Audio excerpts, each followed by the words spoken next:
নমস্কার বন্ধুরা, আপনাদের সবাইকে সন্ধ্যা চক্রবর্তী অফিসিয়াল চ্যানেলে স্বাগত। আজকে আমি চলে এসেছি নতুন একটি রেসিপি নিয়ে। আজকে নতুন ভিডিওতে আপনাদের সবাইকে স্বাগত।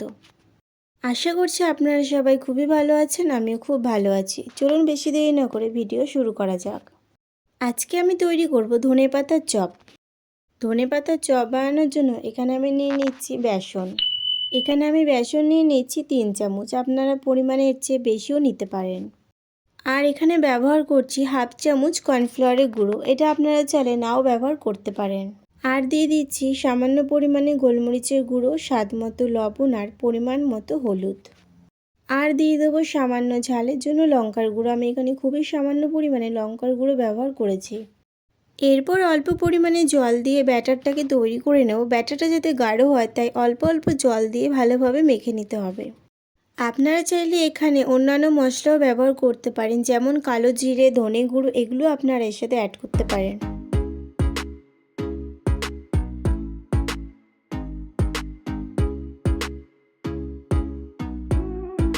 ব্যাটারটা এরকমই গাঢ় হবে, তাহলে চপ কিন্তু খুবই সুন্দর হবে বানানো।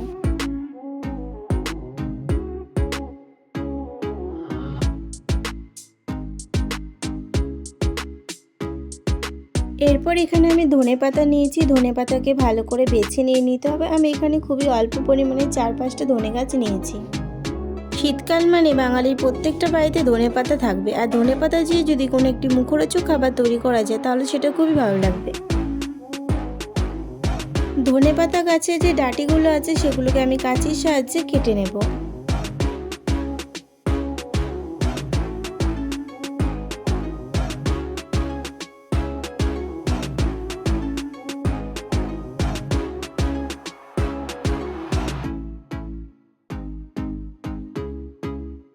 এরপর ব্যাটারের মধ্যে ধনেপাতাগুলো ডুবিয়ে নিয়ে গরম তেলে ভেজে নেব।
তৈরি হয়ে গেল মুচমুচে মজাদার ধনেপাতার রেসিপি।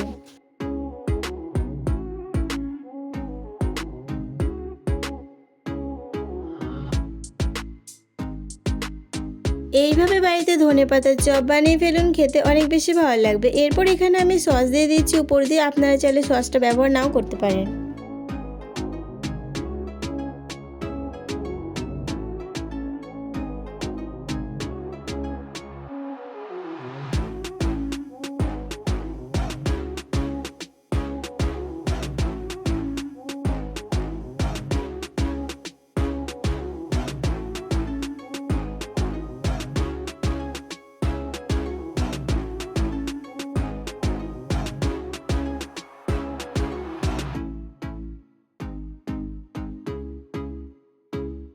বন্ধুরা, আজকের রেসিপিটি যদি আপনাদের ভালো লেগে থাকে তাহলে আমার চ্যানেলটিকে সাবস্ক্রাইব করে ভিডিওতে একটি লাইক করে পাশে থাকবেন।